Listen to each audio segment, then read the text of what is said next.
शिवकार मनुष्य विभो श्री शिवकार नमो हरिहंतारम नमो तीर्थारम नमो वायुज्ञानम नमो उजालारम नमो लोले सबसाहुरम नमो लोले सबसाहुरम विश्ववंशे नमोकार सबका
धन जो बिल्कुल सीधा साधा था, किसी ने उसे कहा कि भाई मेरी पत्नी का इलाज कराना है, थोड़े पैसे दे। वो तभी निकाल कर दान कर देता कि हाँ भाई तू ले जा। और वो धन वाला सेठ उसे समझाता था, उसका दोस्त था कि भाई ऐसे पैसे मत दिया कर, ऐसे पैसे। तो वो कहते हैं मेरा तो भलाई के लिए लग रहा है। क्या लग रहा है? मैं तो भलाई के कामों में दे रहा हूँ।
जैसे प्यासे को जल मिलता है, गुरु जी जैसे प्यासे को जल मिलता है, मेरी आत्मा को बल मिलता है, गुरु जी मेरी आत्मा को बल मिलता है। देवादिदेव शासनेश महाप्रभु को भाव नमन।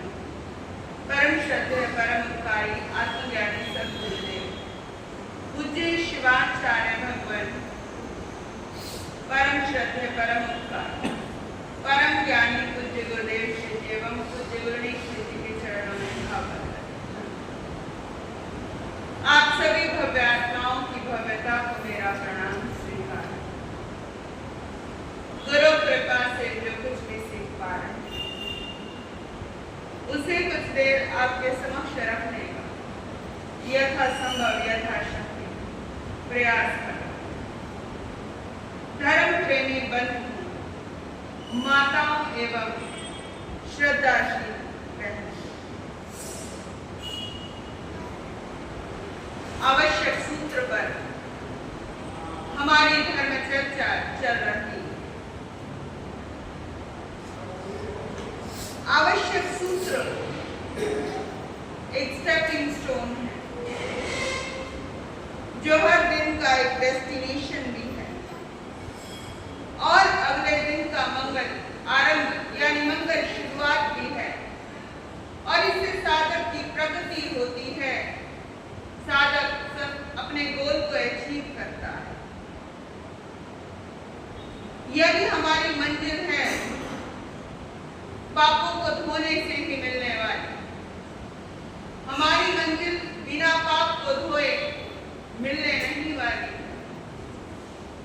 तन को तो धोते हैं लेकिन पाप को नहीं धोते।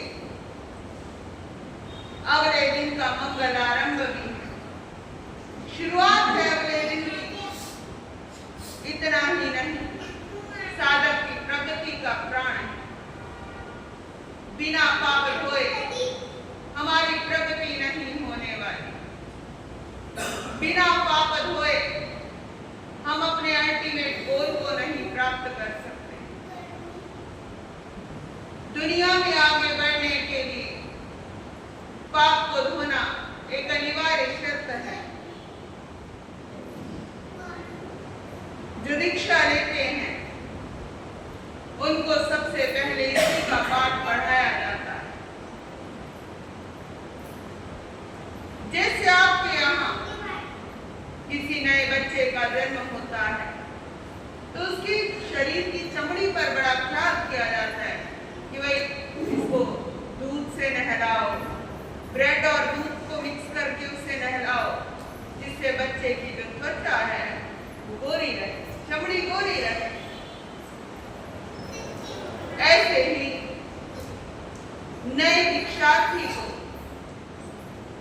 जो नई नई जिनकी दीक्षा हुई है उनको भी इस बात पर बड़ा फोकस किया जाता है कि सबसे पहले पाप धोने की, पाप प्रक्षालन की विधि जाने, प्रतिक्रमण करने का वैरागियों को तरीका सिखाया जाता है। दोष प्रमार्जन, दोष प्रक्षालन के द्वारा मनस्ताप यानी मन के अंदर जो तनाव है, जिसकी वजह से परेशानियां चल रही हैं, मन का जो तापमान है कभी कभी बढ़ जाता है। क्रोध, अभिमान, अहंकार, माया और लोभ के द्वारा उस टेम्परेचर को सेट करने के लिए प्रतिक्रमण बड़ा अनिवार्य है। प्रतिक्रमण करके सेल्फ अवेकनिंग होती है और सेल्फ सेटिस्फेक्शन भी होती है और अब सेल्फ के साथ यानी खुद के साथ अटैच हो पाते हैं। तभी तो इसकी प्राथमिकता प्रत्यक्ष है। प्रत्यक्ष नजर आ रही है कि साधक कुछ और करे या ना करे, प्रतिक्रमण अवश्य करे, सामायिक अवश्य करे। इसके अंदर किसी भी प्रकार की बाधा नहीं आनी चाहिए। ये निरावाद स्थिति में होना चाहिए।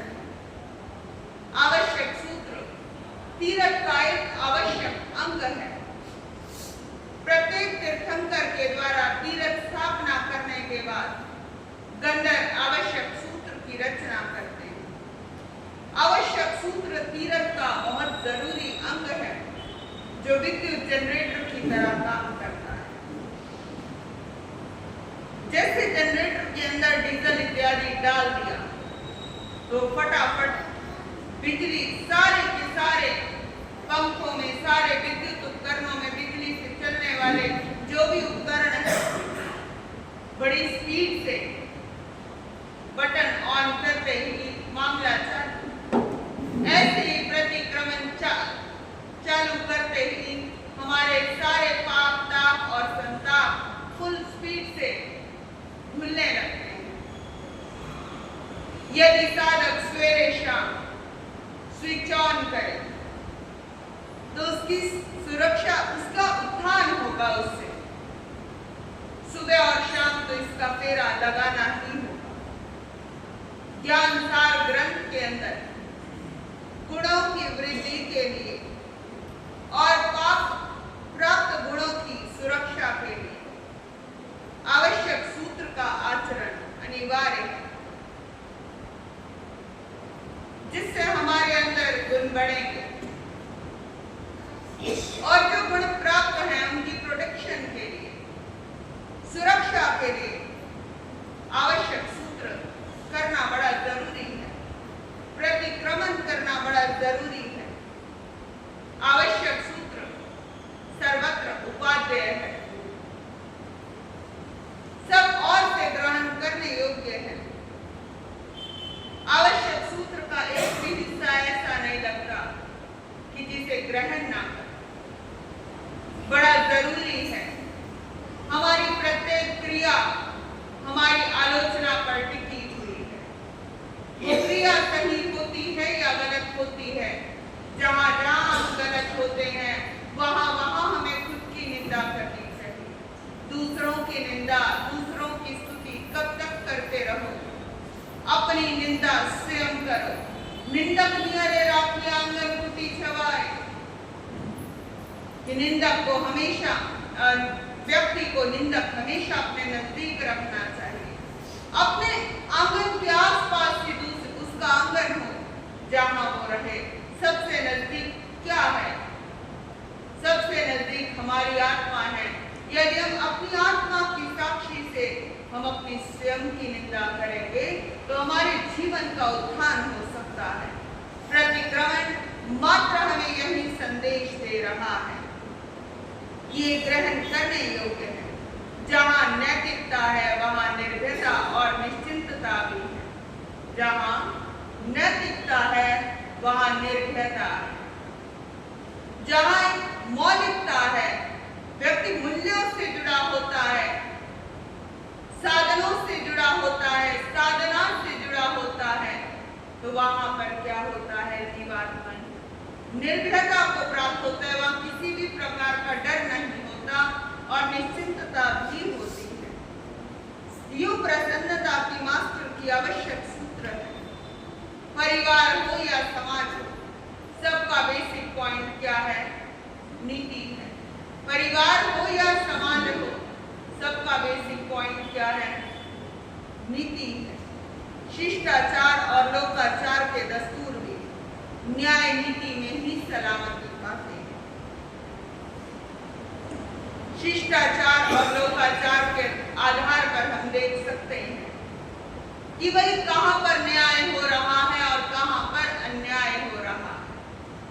व्यक्ति कहां कहां भटक रहा है, उसकी इंद्रियां कहां भटक रही हैं, उसकी आंखें कहां कहां भटक रही हैं, उसके कान किन किन आवाजों को सुनने के लिए तत्पर हैं। व्यक्ति किस किस चीज को स्पर्श करने में लगा हुआ है। बड़ी समस्या है इस चित्त की, बड़ी समस्या है इस मन की, भागते हुए मन की। बड़ी भयंकर समस्या है हमारी इंद्रियों की। इंद्रियां कहाँ भागती हैं और हम इंद्रियों को रोक ही नहीं पाते। रसना इंद्रियों का काम है चखना और बखना। इस स्वाद के चक्कर में, इस स्वाद की लंपटता के चक्कर में व्यक्ति भूल जाता है व्यक्ति कैसा भोजन खा रहा है, शाकाहारी भोजन कर रहा है या मांसाहारी भोजन कर रहा है।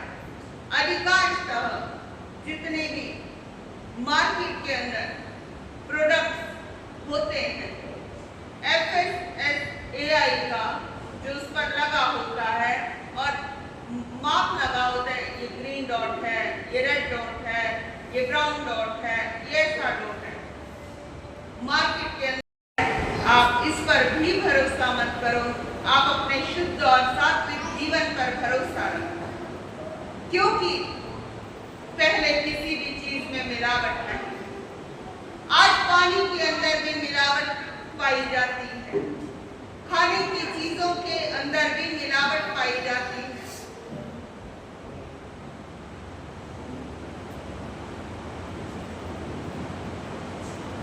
खाने की चीजों के अंदर भी मिलावट पाई जाती है। हर चीज में मिलावट है। व्यक्ति के दिल में मिलावट है, व्यक्ति की बुद्धि में मिलावट है, व्यक्ति के दिमाग में मिलावट है। कभी सोचा था दालों के अंदर भी मिलावट हो सकती है? कभी चिंतन किया था ये आटा कितना सस्ता बिकता था, ये बेसन कितना सस्ता बिकता था? इन चीजों में भी मिलावट पाई जा सकती है। हर वस्तु में, हर पदार्थ में, हर द्रव्य के अंदर मिलावट पाई जाती है। व्यक्ति के मनों में भी मिलावट है।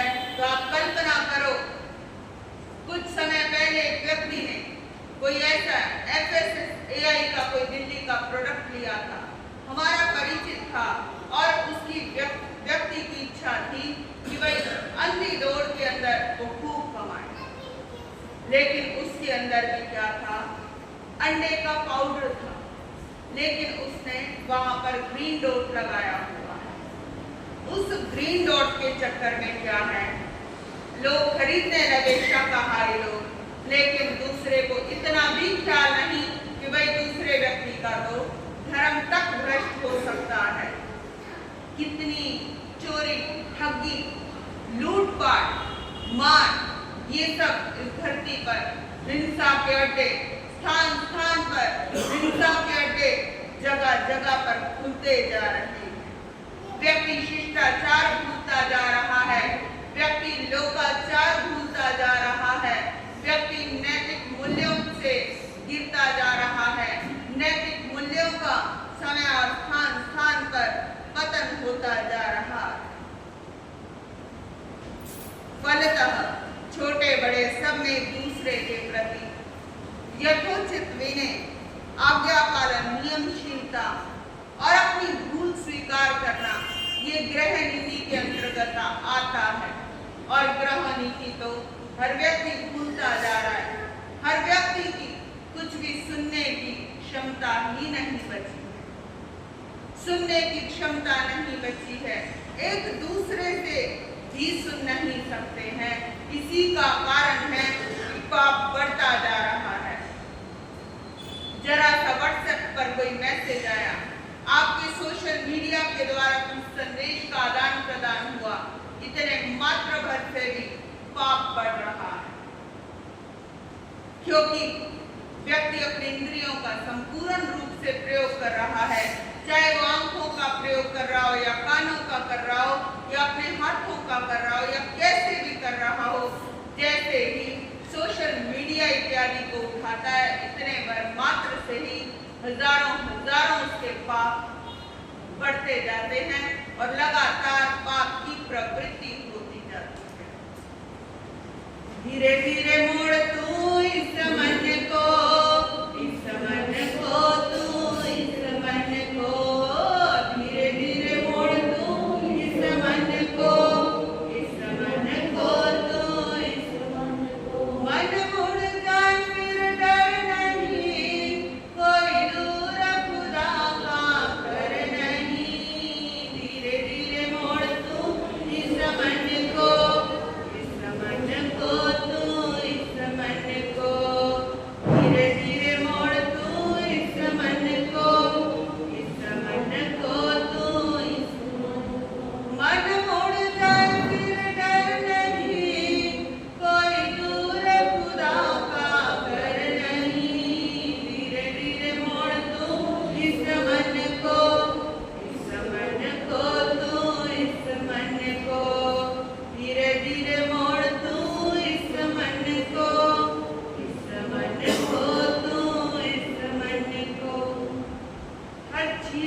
मिलावट। बिस्लेरी, वेदिका इत्यादि की मार्केट से बोतल खरीदते हो मिनरल वाटर की, क्या आपको पता है उस मिनरल वाटर के अंदर भी बड़ी जबरदस्त मिलावट है। उसे भरा जाता है अलग अलग स्थानों से, उसके अंदर एक केमिकल डाल दिया जाता है कि ये भाई पानी सड़े ना जब तक ये सील खुले ना। सील खोलने के बाद थोड़े दिन आप रख के देखो, उस पानी के अंदर भरी बोतल के अंदर भी सैकड़ों बार रिसर्च के आधार पर पाया गया कि उसके अंदर कीड़े बुलबुला रहे हैं। पानी के अंदर कभी देखे हैं पानी के आकार के कीड़े? सैकड़ों बार आपको मिलेंगे। वो आपको जहां पानी बह रहा है, नदियों में आपको कीड़े नहीं मिलेंगे, बंद बोतलों में कीड़े मिलेंगे। पानी वहीं पर शुद्ध रह सकता है जहां पर वो लगातार बहता रहे। जहां बहना बंद हुआ, एक जगह इकट्ठा हुआ, वहां पर धरती सड़ने लगती है और धरती पर काई जमा होने लगती है। कभी कभी देखने में ऐसा भी आता है दूध, घृत, घी इत्यादि में बड़ी मिलावट है। दूध के अंदर भयंकर मात्रा में एक स्थान पर हमारा रुकना हुआ सुबह 4 साढ़े 4 बजे, वही रोपड़ के अंदर लगभग नालागढ़ के आसपास है, रूपनगर जिसे कहते हैं, बिल्कुल स्थान के उपाश्रय भवन के ठीक सामने सुबह 4 साढ़े 4 बजे से व्यक्ति दूध के अंदर, दूध बहुत ही कम क्वांटिटी में और मैक्सिमम उसके अंदर क्या थी? मिलावट। सर्फ एक्सेल बोला जा रहा है, नमक डाला जा रहा है, ना जाने क्या क्या आपको परोसा जा रहा है, कैसे कैसे परोसा जा रहा है। व्यक्ति सोचता है कि मैं अपने शरीर का विकास करूं, लेकिन दुनिया के अंदर ऐसे ऐसे व्यक्ति भरे पड़े हैं जो हर तरीके के पाप क्रिया करने में लगे हुए हैं। जैन दर्शन में कर्मादानों की चर्चा आती है कि भाई ऐसी इस तरीके की मिलावट हम नहीं करेंगे। श्रावक के द्वारा व्रत लिए जाते हैं, श्रावकों के द्वारा इस तरीके की मिलावट नहीं करेंगे। छोटा झूठ का लोग क्या करते हैं? आगार रख लेते हैं, लेकिन मोटा झूठ यानी बड़ा झूठ हम नहीं बोलेंगे। समय समय पर स्थान स्थान पर लूटपाट मची जा रही है। मुझे ऐसा लगता है कि लोगों को ये सिखाने से बेहतर ज्यादा अच्छा होगा कि उनके अंदर अहिंसा का विकास किया जाए। उन्हें अहिंसा परमो धर्म के बारे में उन्हें समझाया जाए क्या हिंसा है और क्या अहिंसा है। हिंसा और अहिंसा का संबंध तो सीधा सीधा हमारे मन से होता है और जरूरी नहीं है कि जो सामने वस्तुएं हैं, अगर व्यक्ति अहिंसक हो गया तो व्यक्ति मांसाहार को अपने आप ऑटोमेटिकली उसका त्याग कर देगा। तो हमारे जीवन के अंदर, हमारे बच्चों के अंदर अहिंसा परमो धर्म का समय समय पर विकास किया जाना चाहिए और जिससे आप सभी अपने अपने पापों से बच सको। कोई व्यक्ति जीवन के अंदर मिले या स्वयं भी अपने आप को चेकआउट करो, अपने पाप लिखा करो। असली बही खाता तो आपके पुण्य और पाप भी होते हैं।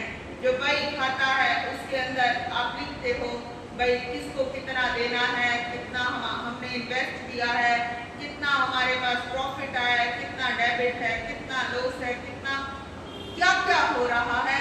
इससे बेहतर आपको क्या करना चाहिए थी? इससे बेहतर तो आपके लिए ऐसा होना चाहिए, पुण्य और पाप से भी जरा ऊपर उठो। क्या तुमने पुण्य के कार्य किए, क्या तुमने पाप के कार्य किए? जो पुण्य के कार्य करो वो निस्वार्थ भाव से कार्य करो, तो वही पुण्य आपका अनंत गुना फलित हो जाएगा। वही पुण्य आपके लिए मुक्ति का रास्ता भी खोल सकता है। यदि तुम पाप की ओट के अंदर अपनी जिंदगी को चलाए जा रहे हो, जिए जा रहे हो, तो आपका एक सामान्य व्यक्ति, एक साधारण इंसान होना भी शैतान का रूप होना है। तो तुम इंसान से भगवान बन सकते हो। एक व्यक्ति ने पूछा किसी महापुरुष से किम जीवनम, की जीवन क्या है? महापुरुष ने जवाब दिया, यह दोष विवर्जितम, जिस जीवन से दोष निकल जाए बस वह वही जीवन जीवन है, उससे ऊपर कोई जीवन नहीं होता। इस तरीके का जीवन यदि कोई जीता है तो महानता को प्राप्त करता है। इस तरीके का जीवन यदि कोई जीता है तो भगवत स्वरूप को प्राप्त होता है, वो भगवान बन जाता है। आप सबका यही उद्देश्य होना चाहिए। अपने पापों को समय समय पर धो, प्रतिदिन धो, सुबह शाम ना धो पाओ तो चलो एक दिन छोड़कर धो लो अपने पापों को, नहीं तो 15 दिवस के अंदर धो लो, लेकिन टाइम टू टाइम मैल अधिक ना चढ़ जाए। टाइम टू टाइम प्रतिक्रमण जैसे आत्मशुद्धि के प्रोसेस आपको टाइम टू टाइम करने चाहिए। इन्हीं भावों के साथ ओम अरहम शासन नायक भगवान महावीर